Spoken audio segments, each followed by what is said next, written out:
Voy a suplicar, hermanos, que abran sus Biblias a 1 Corintios capítulo 9.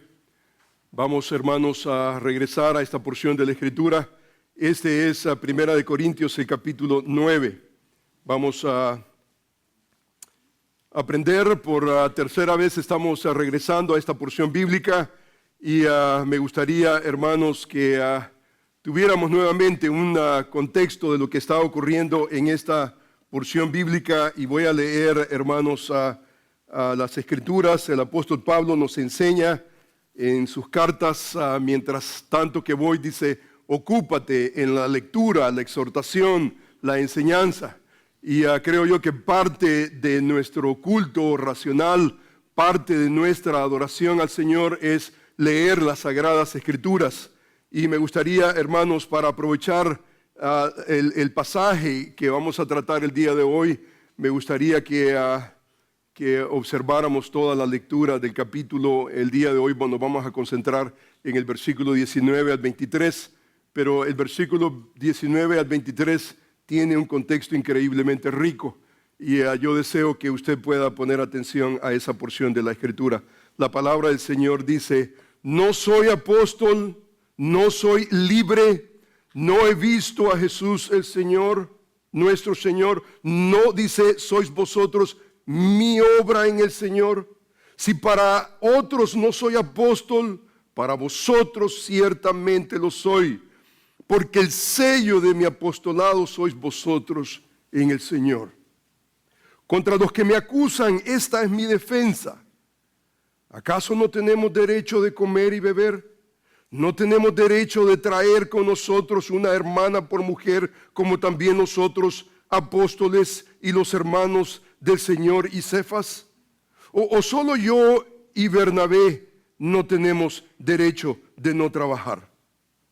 ¿Quién fue jamás soldado a sus propias expensas? ¿Quién planta viña y no come de su fruto? ¿O quién apacienta el rebaño y no toma de la leche del rebaño? Digo esto solo como hombre. ¿No dice esto también la ley? Porque en la ley de Moisés está escrito: no pondrás bozal al buey que trilla. ¿Tiene Dios cuidado de los bueyes, o lo dice enteramente por nosotros? Pues por nosotros escribió, porque con esperanza debe arar el que ara, y el que trilla con esperanza de recibir del fruto. Si nosotros sembramos entre vosotros lo espiritual, ¿es gran cosa si segáremos de vosotros lo material? Si otros participan de este derecho sobre vosotros, ¿cuánto más nosotros? Pero no hemos usado de este derecho, sino que lo soportamos todo, por no poner ningún obstáculo al Evangelio de Cristo. ¿No sabéis que los que trabajan en las cosas sagradas comen del templo, y que los que sirven al altar del altar participan? Así también ordenó el Señor a los que anuncian el Evangelio que vivan del Evangelio.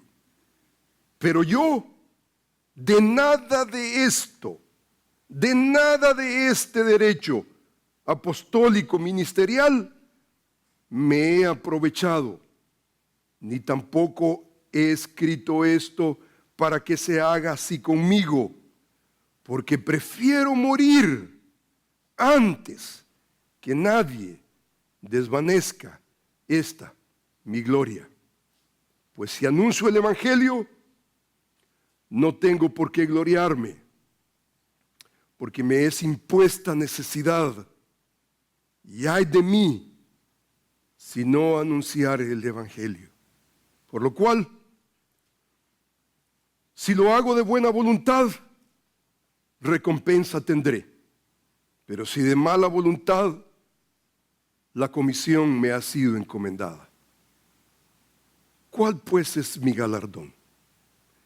Que predicando el Evangelio presente gratuitamente el Evangelio de Cristo, para no abusar de mi derecho en el Evangelio.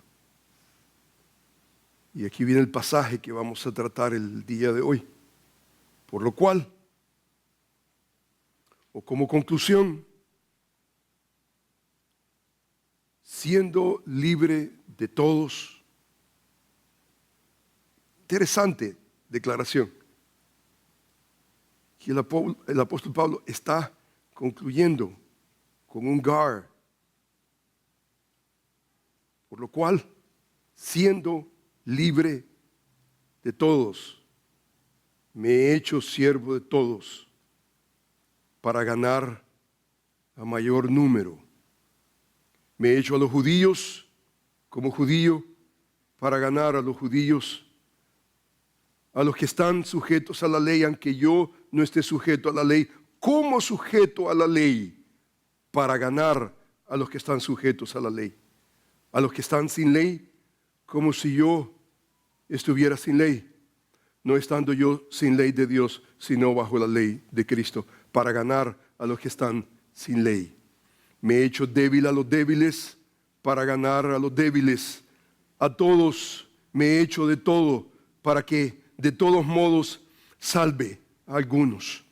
Y esto hago por causa del Evangelio, para hacerme copartícipe de él. Versículo continúa. Próxima ocasión vamos a tratar el versículo 24 al 27, pero dice la palabra: ¿no sabéis que los que corren en el estadio, todos a la verdad corren, pero uno solo se lleva el premio? Corred de tal manera que lo obtengáis. Todo aquel que lucha, de todo se abstiene. Ellos a la verdad para recibir una corona corruptible, pero nosotros una incorruptible.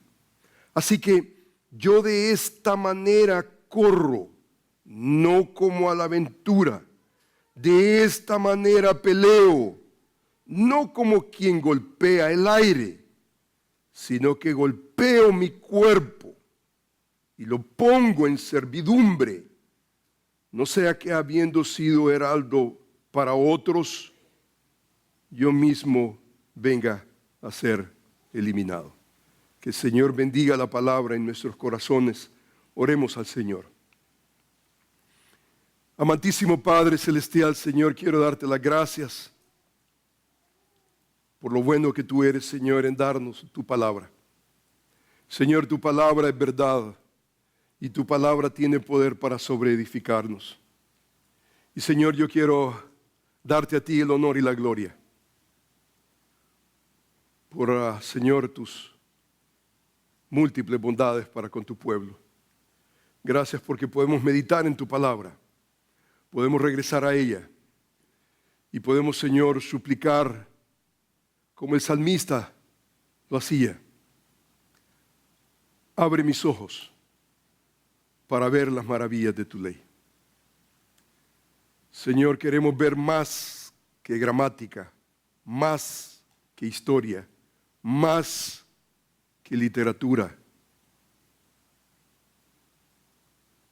Queremos ser maravillados con tu palabra. Maravillados al punto de ser transformados por la renovación de nuestro entendimiento. Señor, yo te alabo, te bendigo por lo bueno que eres en darnos abundantemente. Señor, bendice tu palabra en el corazón de cada uno de mis hermanos. Yo quiero, Señor, anticipadamente agradecerte por la manera en cómo tú, Señor, has hablado a mí a través de todo este capítulo. Ha sido increíble. Ha sido un pasaje que ha traído tremendo desafío. Señor, alabamos tu nombre. Te damos gracias porque formidables, Señor, maravillosas son tus obras. Nuestro corazón lo sabe muy bien. Nuestro corazón está altamente agradecido por cada uno de tus hechos en nuestras vidas. Señor, que tu palabra obre en nuestros corazones. No solamente como iglesia, pero especialmente como ministros, ancianos, ministros del Evangelio de Jesucristo. Señora, aquí está el apóstol Pablo, no solamente narrando su manera de operar, pero esta no es para nosotros solamente una narrativa de un hombre fiel. ¿Cuánto necesitamos aprender como hombres de Dios? ¿Cuánto necesitamos, Señor, no solamente aprender, pero cambiar para tu gloria y tu honra? Señor, bendice tu palabra en nuestros corazones. Señor, haz tu palabra germinar para que lleve fruto abundantemente. Para la gloria tuya, Señor, y el beneficio de tu iglesia. Señor, te bendecimos. Te alabamos, Señor, por lo bueno que tú eres. Gracias, Señor, te doy. En el nombre de Jesús. Amén. Hermanos, los que hemos estado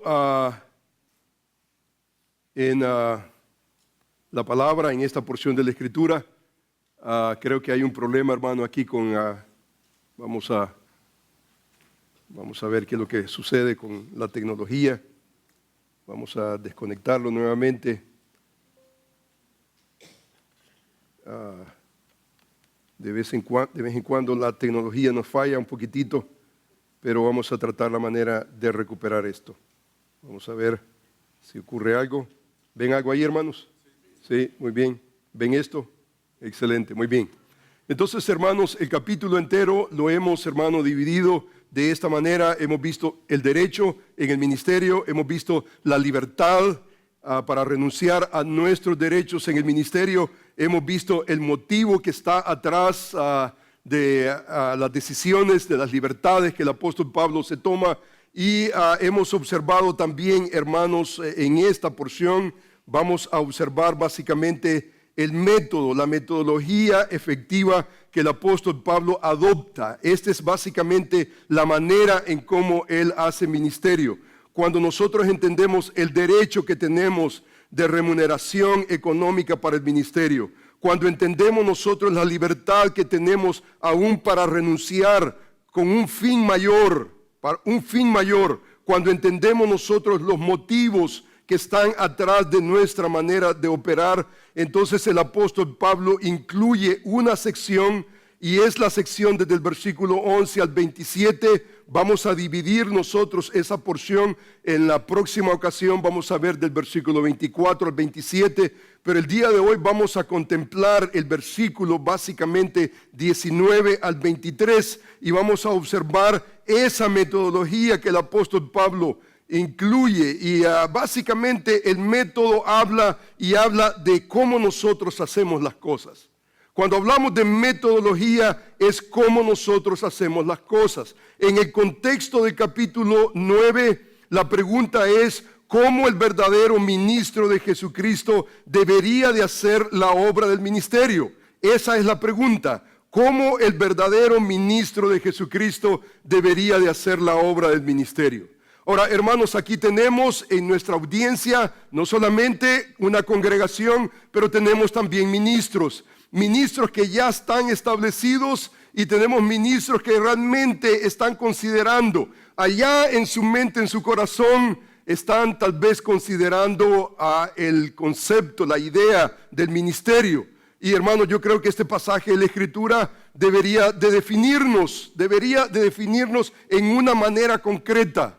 Y aquí está el apóstol Pablo hablando de la metodología para el ministerio efectivo. Él habla y él se hace la pregunta básicamente: ¿cómo debería de operar? ¿Cómo debería de ministrar un hombre verdadero que es llamado al ministerio? En el pasaje básicamente provee 3 aspectos de cómo debería un ministro operar. Debería de operar con una nueva identidad, debería de hacerlo con una nueva adaptación y debería de hacerlo con una nueva intensidad. Esta parte la vamos a ver en la próxima ocasión que vamos a sentarnos juntos. Pero el día de hoy, hermanos, si el tiempo nos favorece, vamos a tratar la manera de ver esos dos elementos. El versículo 19 comienza diciendo, por lo cual, dice el apóstol, siendo libre de todos, me he hecho, dice, siervo de todos para ganar a mayor número. El versículo dice, por lo cual, siendo libre de todos, me he hecho, dice, siervo de todos para ganar a mayor número. Dice que me he hecho siervo de todos para ganar a mayor número. Aquí el apóstol Pablo está concluyendo toda una sección y está utilizando una conjunción. La conjunción guard tiene el potencial de funcionar como una manera de introducir una explicación, puede también expresar causa, razón, expresa continuación, como en el caso, por ejemplo, de la conjunción de, que se puede traducir como pero, como y tiene otras potencialidades. Creo yo que en este pasaje de la Escritura, el apóstol la está utilizando como un fundamento para una conclusión. Él está concluyendo. En otras palabras, Pablo está concluyendo todo el argumento del capítulo 9, él ya está aterrizando. Y como hemos visto en este pasaje, Pablo argumenta 4 aspectos que hemos observado. Habla, por ejemplo, del derecho al ministerio, habla también acerca de la libertad que él tiene para poder suspender su derecho, habla acerca que el verdadero ministro de Jesucristo tiene un motivo interno que le impulsa a renunciar a sus derechos ministeriales. Pero hemos observado también que el verdadero ministro de Jesucristo utiliza una metodología, y es una metodología no del mundo, sino que es una metodología bíblica que creo yo todos debemos de aprender.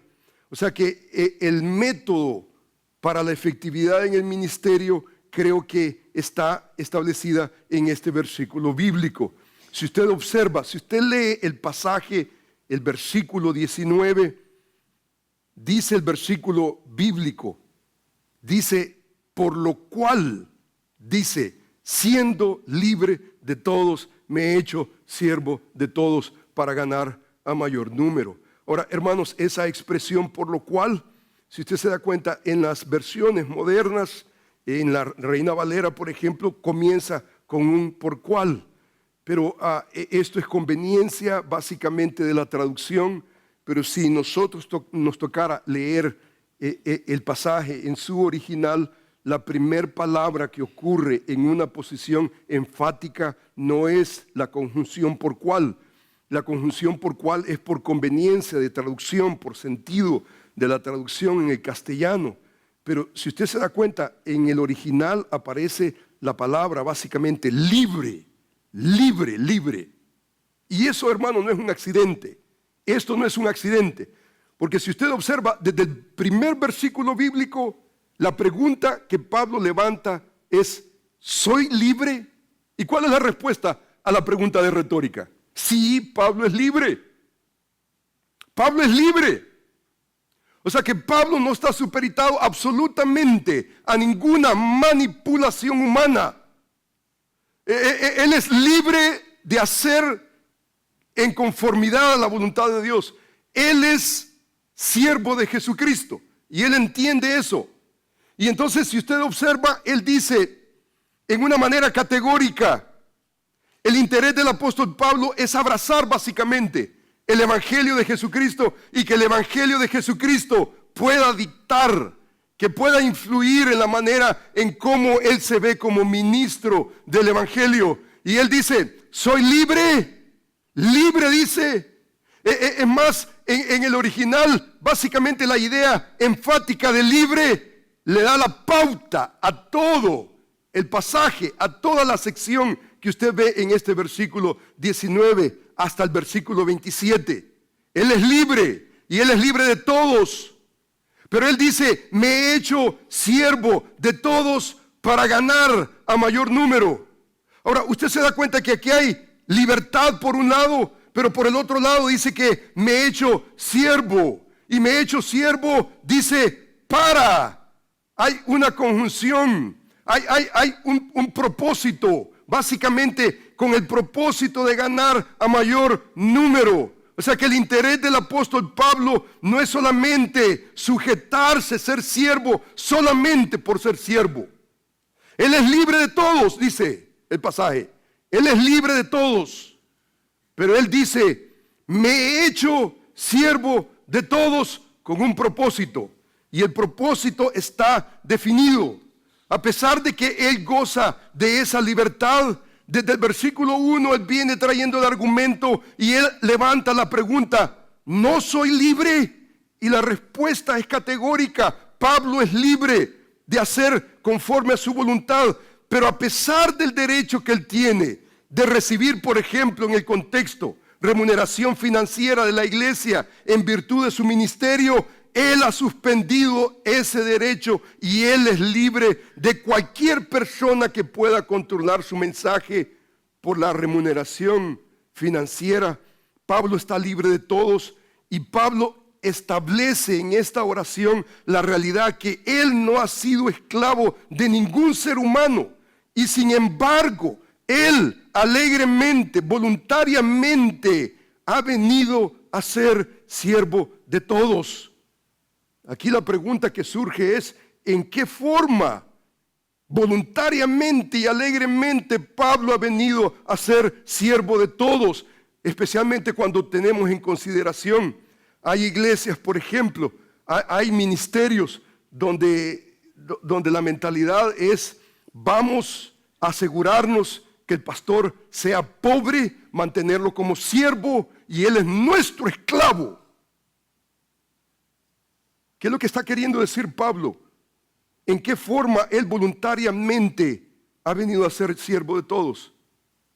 Yo creo que esto debemos nosotros de entenderlo apropiadamente dentro del contexto del pasaje bíblico.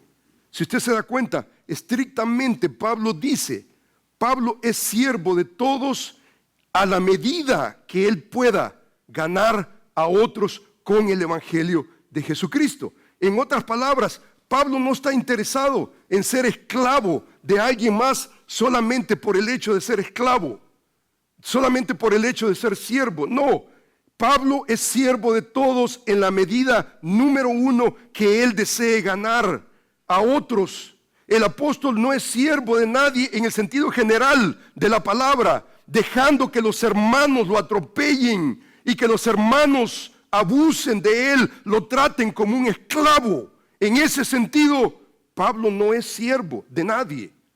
Él es esclavo número uno de Jesucristo y número dos del evangelio en la medida que muchos sean ganados por el evangelio de Jesucristo. O sea que estrictamente Pablo dice que él voluntariamente se ha hecho siervo de todos con la intención de ganar a mayor número. Pablo usa esa conjunción ina para comunicar el propósito de su adaptación. El deseo de él es ganar a mayor número con el evangelio de Cristo. Es más, Pablo utiliza ese verbo ganar con la idea de avanzar la operación que predica el evangelio.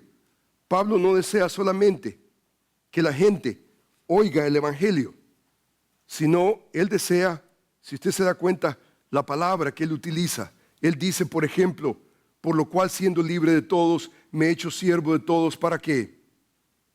Dice, para ganar. Me he hecho a los judíos como judíos. ¿Para qué?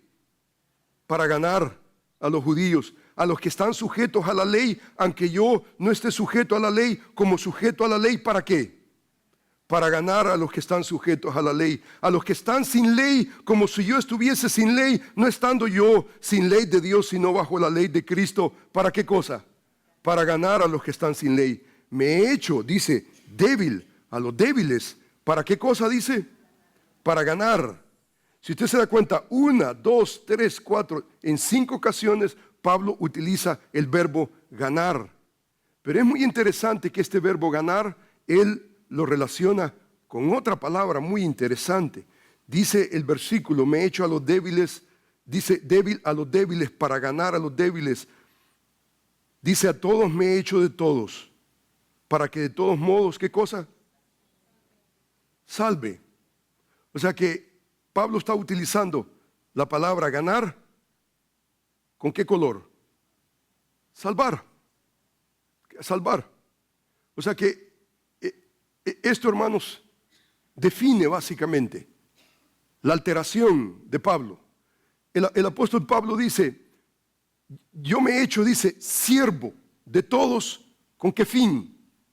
No para que la gente me trate como un cualquiera. El apóstol Pablo tiene carácter. El apóstol Pablo está definiendo. O sea que a medida que la gente pueda ser expuesta al evangelio de Jesucristo, yo soy siervo. El interés del apóstol Pablo, dice el pasaje bíblico, es ganar a más, salvar a más. Ahora, hermanos, yo creo que este elemento de salvar a más es un aspecto que el apóstol Pablo lo está escribiendo, lo está estableciendo. ¿Usted siente el deseo del apóstol Pablo de ganar a más gente con el evangelio de Jesucristo? El sentimiento está allí del apóstol Pablo, ¿no es cierto? O sea que él desea ser efectivo en cuanto a su ministerio. Él desea ganar a más, él desea salvar a más. Y entonces nos preguntamos nosotros, ¿salvar de qué? ¿Salvar de qué?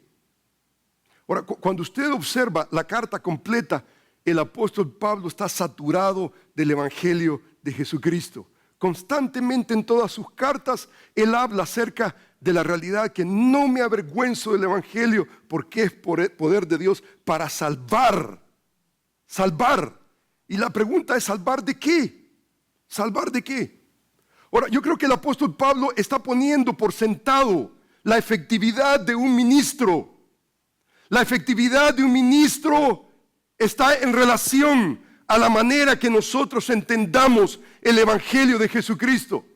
Porque el evangelio de Jesucristo tiene que ver con la realidad de que Dios está en el negocio de salvar la vida de los hombres, salvarlos de la ira venidera. La ira venidera está al pie, la ira venidera está ahí. Y el problema, hermanos, en nuestros días, hoy en día, hablamos nosotros de ministerio, hablamos de evangelismo, hablamos nosotros de ser efectivos y pensamos que la efectividad tiene que ver con los anuncios afuera, externos, con marketing, mercadeo. Pero hermanos, la efectividad en el ministerio tiene que ver con una declaración importante teológica que debemos de respetar.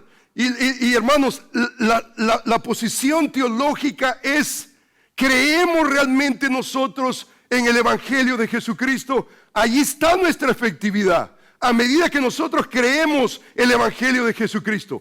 Pablo sabía perfectamente bien. Pablo creía en el evangelio de Jesucristo.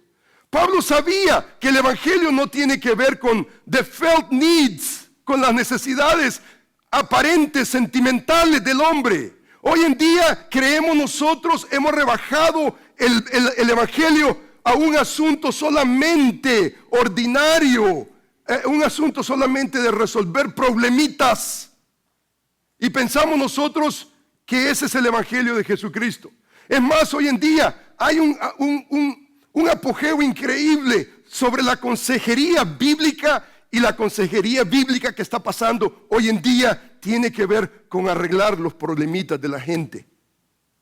Nosotros queremos ser efectivos en el ministerio, no podemos perder de vista el evangelio de Jesucristo. El evangelio de Jesucristo no tiene que ver tanto con los problemitas, y yo creo que el evangelio de Jesucristo trata con todo problemita habido y por haber. Pero la pregunta fundamental del evangelio no tiene que ver con las cosas de este mundo, sino tiene que ver con la eternidad, tiene que ver con tu alma, tiene que ver con el futuro de tu alma. Y muchos creyentes, muchos ministros, pastores no creen en la realidad que viene la ira de Dios. Pablo quiere ganar, quiere salvar al mundo, a la gente. de esa ira de Dios que viene. Dice, por ejemplo, el apóstol Pablo. El apóstol Pablo habla en el libro de Romanos acerca de esta realidad y él dice: o menospreciáis la riqueza de su benignidad, paciencia, longanimidad, ignorando que su benignidad te guía al arrepentimiento. O sea que le está diciendo al mundo: menospreciáis las riquezas de la benignidad, la paciencia de Dios. O sea, malinterpretamos las bondades de Dios. Si mira, no ha venido una bomba, no te has caído en muerte, no es porque no te lo merezcas, sino que la benignidad, la paciencia, la longanimidad de Dios ha estado allí a tu lado. Es más, Pablo dice en ese mismo pasaje, en Romanos capítulo 2, pero por tu dureza, por tu corazón no arrepentido, atesoras para ti mismo ira para el día de la ira y de la revelación del justo juicio de Dios. O sea que el juicio de Dios, la ira de Dios es justa, porque eso es lo que nos merecemos. Lo que nos merecemos es el juicio de Dios.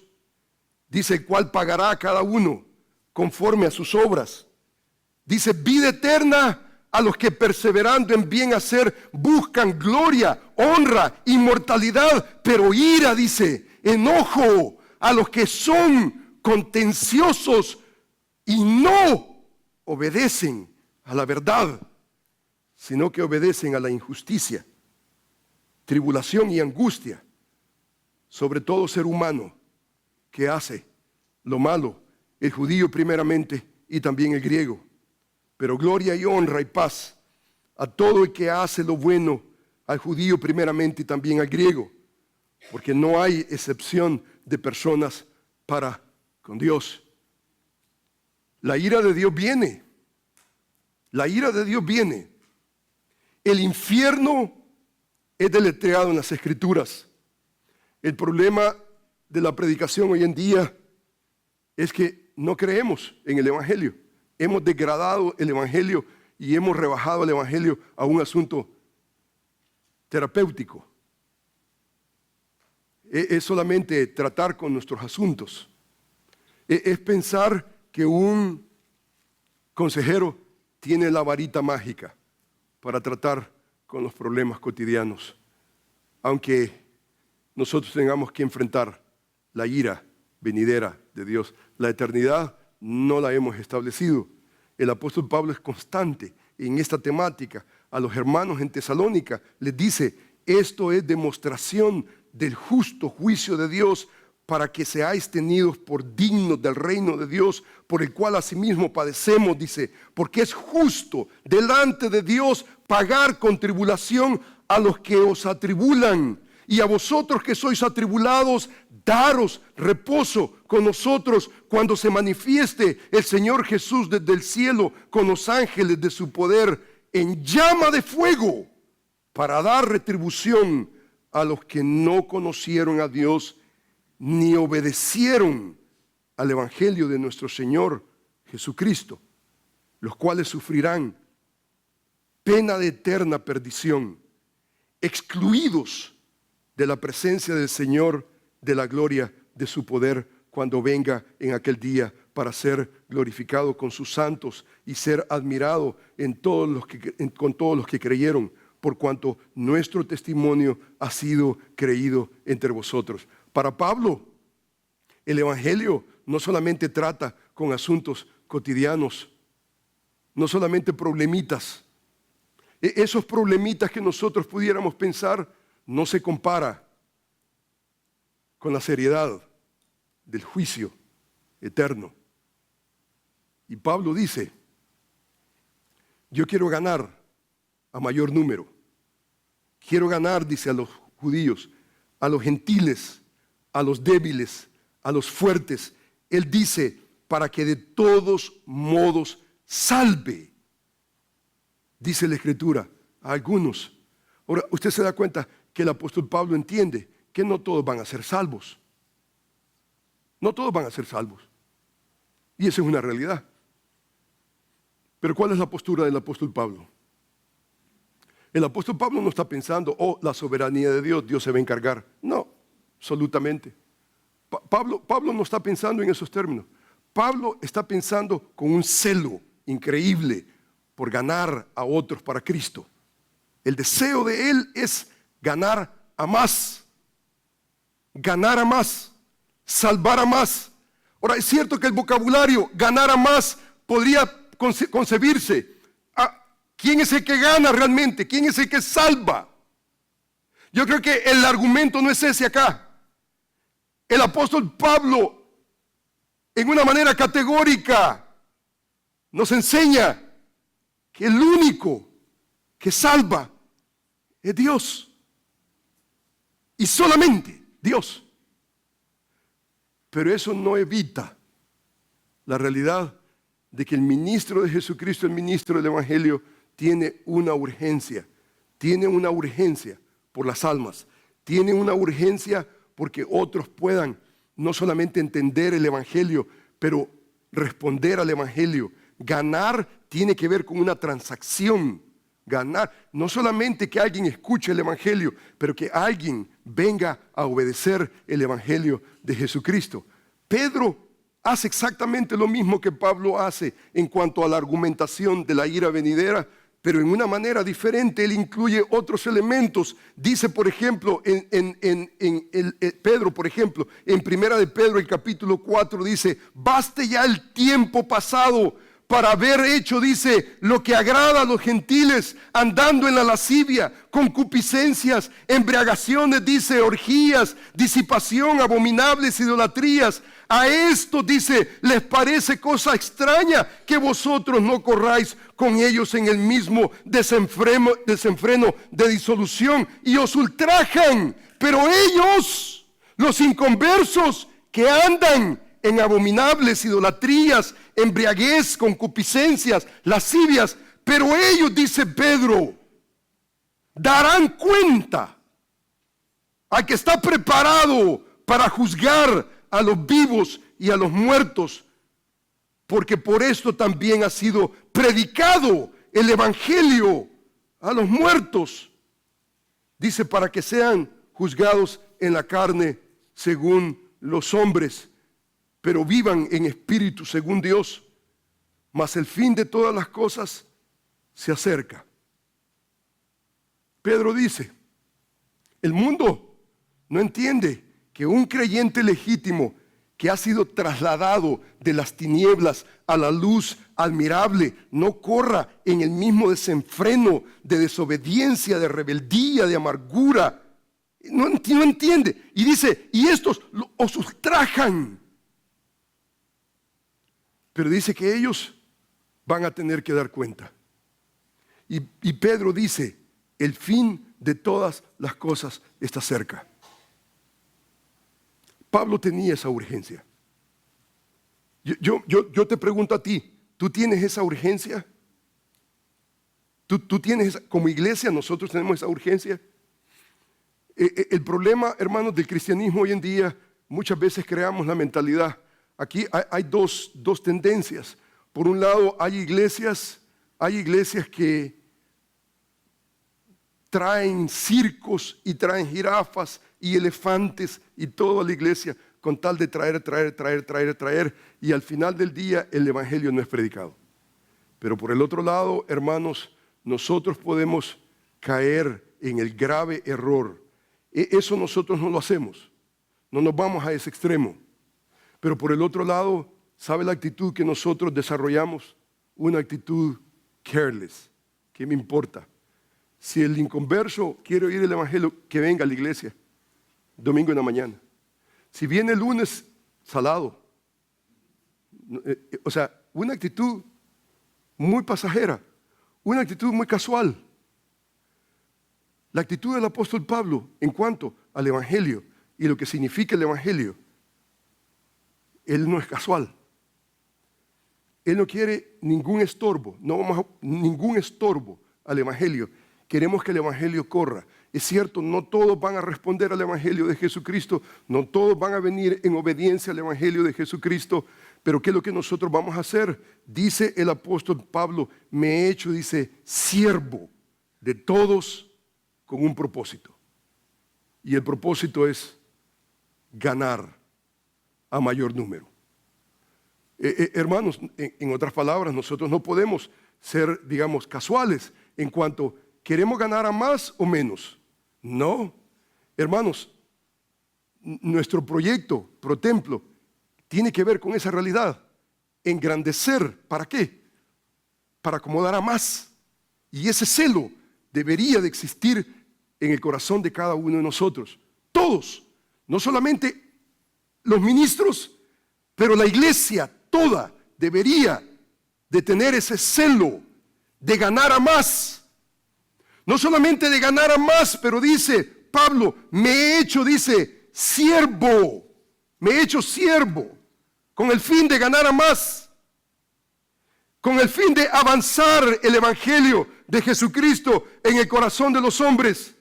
Versiones escriben, por ejemplo, para ganar a tantos como sean posibles. Otra versión dice, para ganar a los más posibles. En inglés dice, in order to win as many as possible. O sea que la actitud, ¿cuál es? La actitud es, deseamos nosotros de alguna manera ganar a más con el evangelio de Jesucristo.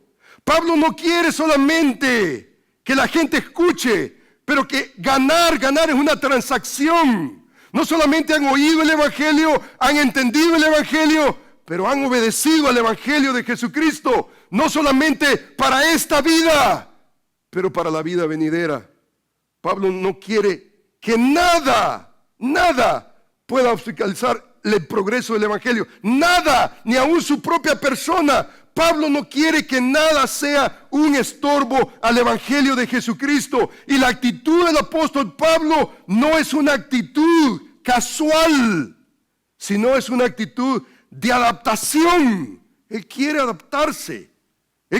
Y yo creo que esa actitud no debe de ser solamente del ministro. El ministro debe de alguna manera de modelar esa actitud. Pero en la teología paulina nosotros leemos, por ejemplo, este pasaje de la Escritura. Si usted observa, dice Pablo, me he hecho siervo. Y la base del verbo es esa que usted ve. Y aparece en Gálatas capítulo 5, no en relación al ministro, sino en relación a la iglesia. Y él dice, porque vosotros, hermanos todos, iglesia en Galacia, a libertad fuisteis llamados. Oh, el concepto de libertad está ahí. Dice, a libertad fuisteis llamados, solamente que no uséis la libertad como ocasión para la carne, sino dice, servíos por amor los unos a los otros. O sea que ese concepto, mis derechos, mis libertades, y sobre encima de todo, la ley de Cristo, que tiene que ver con el amor, no solamente a Dios, pero al prójimo, debe de controlar nuestra manera de pensar. O sea que a pesar de las libertades cristianas, Pablo se ha hecho siervo de todos. Él no solamente se ha hecho, pero él está escribiendo este pasaje a la iglesia y le dice a la iglesia, iglesia, esto no tiene que ser característico solamente de los ministros. Esto se espera de toda la iglesia. Hermanos, fuimos llamados a libertad. Fuimos llamados a ser libres. Pero somos esclavos. Hemos sido llamados a ser libres, pero por el evangelio de Jesucristo hemos sido llamados a ser esclavos. Esta semana antepasada estaba leyendo, regresé a leer a Lutero. Y Lutero tiene una frase pero tan interesante. Él escribió, por ejemplo, la libertad del cristiano. La libertad del cristiano. Y entonces este es lo que me interesa a mí. Pero él escribe un preámbulo a esta declaración. Y mire lo que dice él en este libro. Es un libro corto de 50 páginas que yo se lo recomiendo. Usted lo puede accesar en el internet. La libertad del cristiano por Martín Lutero. Él escribió este tratado en 1520. Y él dice, para que nos resulte posible un conocimiento a fondo de lo que es un cristiano y de la forma en que se tiene que actuar en relación con la libertad que Cristo le ha conquistado y donado, dice, de la que tanto habla San Pablo, comenzaré por establecer estas dos conclusiones que él le llama a estas dos conclusiones, él le llama dos afirmaciones claramente paulinas. Primer declaración: el cristiano, dice él, es un hombre libre, señor de todo y no sometido a nadie. El cristiano es ese, es un hombre libre, señor de todo y no sometido a nadie. Pero por el otro lado, aquí viene el aspecto paradójico. El cristiano es un siervo al servicio de todo y a todo sometido. O sea, es libre, pero por el evangelio de Jesucristo somos siervos. Yo me pregunto, ¿de dónde el apóstol Pablo aprendió a ser siervo de todos? ¿De dónde? Cuando el apóstol Pablo habla, por ejemplo, sed imitadores de mí como yo de Cristo. Ahí está la respuesta. La respuesta es que Pablo aprendió el ser siervo de Cristo, ser siervo de los demás de parte del Señor Jesús. Nosotros leemos, por ejemplo, en el libro de Mateo, dice la Escritura, entonces dice que se le acercó la madre de los hijos de Zebedeo con sus hijos, dice, postrándose ante él y pidiéndole algo. Aquí está la madre de los hijos de Zebedeo y dice que viniendo, dice que postrándose ante él, dice que le pidió y le dijo, ¿qué quieres? El Señor le dijo, ¿qué quieres? Ella le dijo, ordena que en tu reino se sienten estos dos mis hijos, el uno a tu derecha y el otro a tu izquierda. ¿Qué mamá, no es cierto? ¿Qué es la esencia de la humildad? ¿No es cierto? Y dice la Escritura, entonces Jesús dice que le respondió y le dijo, no sabéis lo que pedís. O sea que esta pregunta, esta petición es una mala petición, no, está basada en ignorancia. Con mucho orgullo. Dice el Señor Jesús, podéis beber del vaso que yo he de beber y del bautismo con el bautismo con que yo soy bautizado. Dice, ellos dijeron, podemos. Él les dijo, a la verdad, de mi vaso beberéis y con el bautismo con que yo soy bautizado seréis bautizados.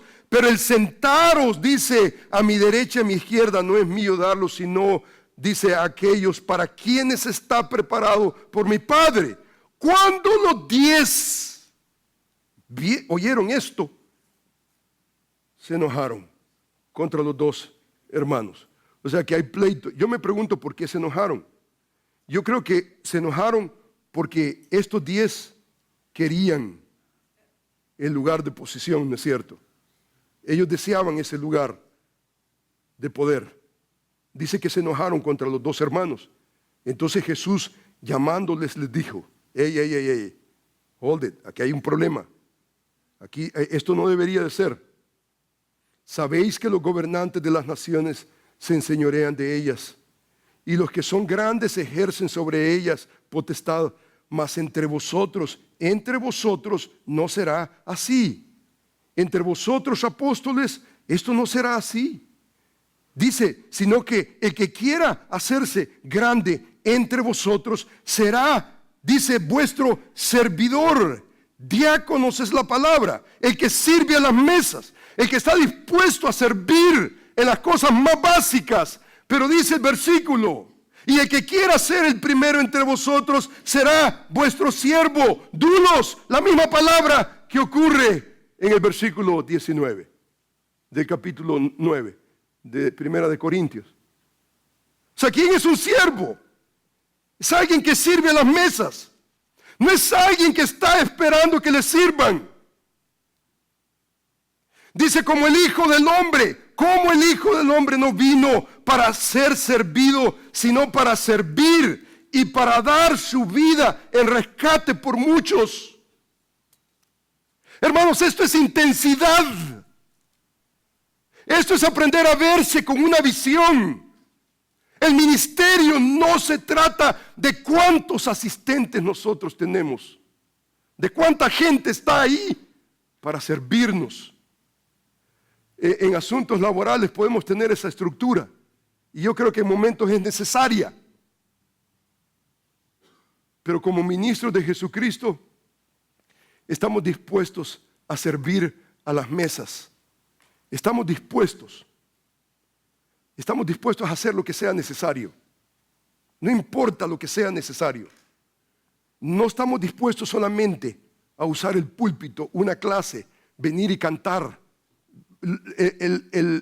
la cámara. Absolutamente no.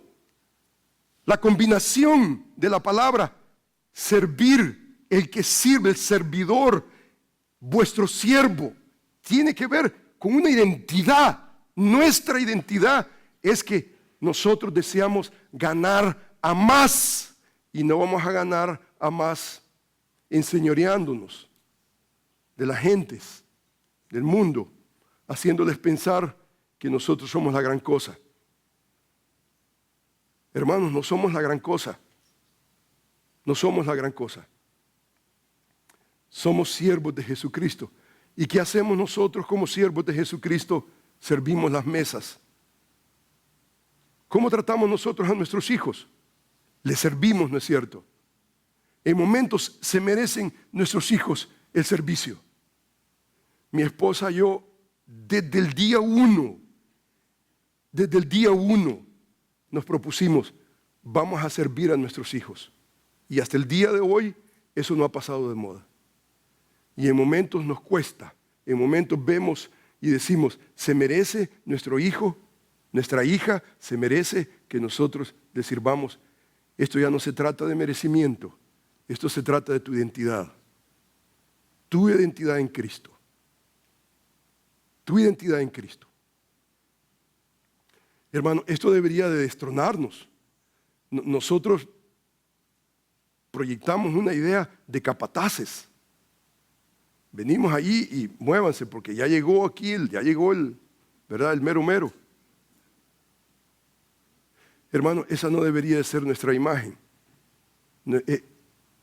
Nosotros debemos de aprender de lo que el apóstol Pablo nos está enseñando. ¿De dónde el apóstol Pablo aprendió esa realidad? Aprended de mí como yo de Cristo. De Cristo él aprendió.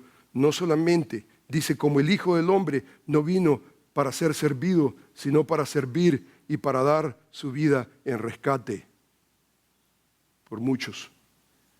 O sea que este es un servicio sacrificial. Esto no es solamente de un ministro. Esto tiene que ver con la iglesia del Señor. Porque la iglesia del Señor tiene un celo. La iglesia del Señor sirve a los demás a medida que nosotros deseamos que el Evangelio de Jesucristo pueda correr. A medida que nosotros buscamos oportunidades para que otros puedan realmente ser expuestos al Evangelio de Jesucristo. ¿Qué es lo que hacemos con nuestras vidas? Usted se da cuenta, esto necesitamos entenderlo. Y el apóstol Pablo nunca lo separa. El apóstol Pablo nunca separa esta realidad. Si usted se da cuenta, el apóstol Pablo se hace siervo de otros. Y hermanos, nadie se salva porque usted es siervo. Nadie se salva. Pero ¿sabe lo que eso va a causar? Eso va a causar un impacto en la vida de la gente. Eso va a abrir puertas, no va a cerrar puertas. Eso va a abrir puertas para que usted esté listo para predicar el Evangelio de Jesucristo. La gente se salva con la locura de la predicación del Evangelio. Pero usted ha hecho una apertura. Usted ha hecho una apertura. Muchas veces gente se acerca con nosotros a nuestras iglesias y los tratamos como verdugos, los tratamos con desdén, los tratamos. ¿Y de dónde hemos aprendido nosotros eso? ¿De dónde nosotros hemos aprendido de que somos la gran cosa? que somos profesionales, que somos esto. No. ¿De dónde nosotros hemos aprendido? No de las Escrituras. Las Escrituras militan en contra de cualquier imagen arrogante que nosotros pudiéramos tener. Necesitamos nosotros aprender a amar a nuestros hermanos. Y la estrategia del apóstol Pablo no comienza con las carteleras allá en el mundo. ¿Sabe dónde comienza la estrategia del apóstol Pablo? Comienza con nuestra identidad. Comienza con lo que nosotros somos, cómo nosotros nos identificamos, lo que nosotros creemos del Evangelio. Es tan importante el Evangelio de Jesucristo. El Evangelio de Jesucristo está en juego, el alma de la gente, la eternidad de la gente. Y Dios utiliza hombres y mujeres, utiliza la iglesia del Señor, utiliza siervos que han aprendido a verse como deberían de verse. Son accesibles, son gente común y corriente, gente ordinaria, que está tratando la manera de alcanzar cosas extraordinarias con el Evangelio de Jesucristo, pero continúa siendo gente ordinaria. No están en un babo, en una bolita ahí, no están en un babo, intocables.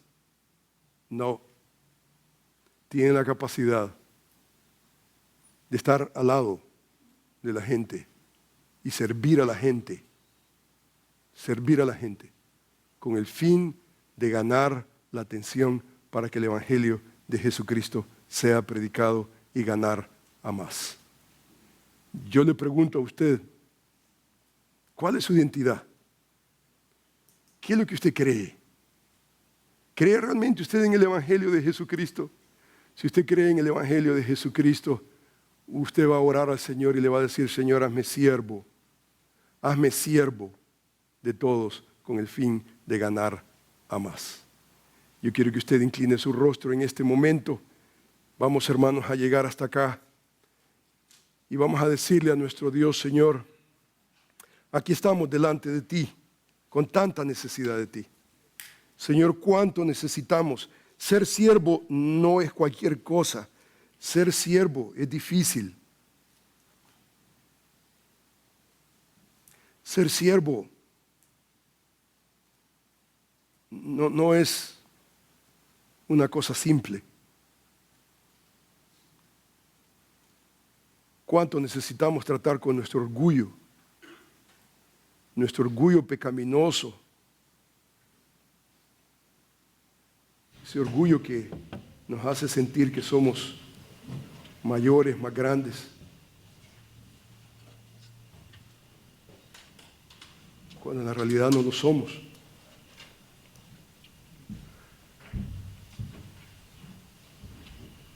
El apóstol Pablo se hace siervo de todos con un propósito, ganar a mayor número. Y eso debería de ser correcto en la iglesia del Señor. Queremos ganar a más. Pero el apóstol Pablo hace lo que hace por lo que el Evangelio de Jesucristo es. El Evangelio de Jesucristo tiene que ver con asuntos eternos. Está en juego el alma de la gente.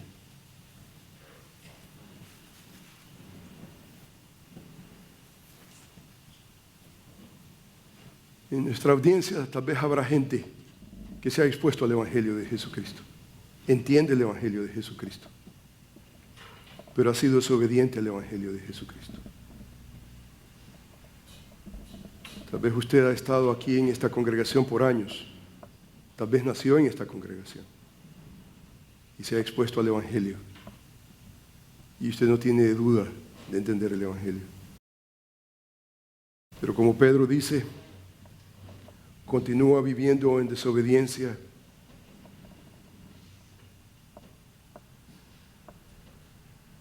Y tal vez el día de hoy es el día de salvación.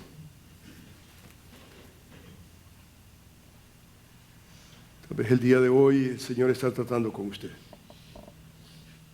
Él quiere poner orden en su mundo interno para que usted lo ame a Él, no solamente en esta vida, pero en la vida venidera. Si usted entiende el Evangelio y el día de hoy quiere responder en arrepentimiento de sus pecados y en fe en Cristo Jesús, amantísimo Padre Celestial, Señor, yo quiero agradecerte porque tú, Señor, estás en el negocio de salvar la vida de los hombres. Y, Señor, nosotros como ministros es, Señor, tener ese celo, el alterar aún nuestra identidad. Y Señor mío, yo quiero agradecerte porque, Señor, tenemos tu palabra y tenemos hombres que nos presentan grandes desafíos. Pablo dice, sed imitadores de mí como yo de Cristo. Y aquí está el apóstol Pablo abriendo su corazón sobre lo que realmente significa ser un siervo verdadero de Jesucristo. Señor, yo te suplico en el nombre de Jesús que ninguno de nosotros como ministros tengamos ningún problema, no tengamos dificultad con tener una identificación sólida, precisa. No somos reverendos, no somos intocables, somos siervos de todos con el fin de ganar a más. Señor, bendice tu iglesia, bendice Berea, Señor, bendice a tus líderes. Señor, yo te ruego que como líderes podamos modelar. Esto no es solamente los líderes, modelar, ser siervo a nuestro alrededor y que otros puedan absorber y que nosotros podamos tener el privilegio de tener una iglesia, no una iglesia alzada, soberbia, sino una iglesia que acata, obedece y busca maneras de cómo ganar a más, salvar a más con el Evangelio de Jesucristo. Señor, que nuestras vidas cuenten, que nuestras vidas no sean un estorbo,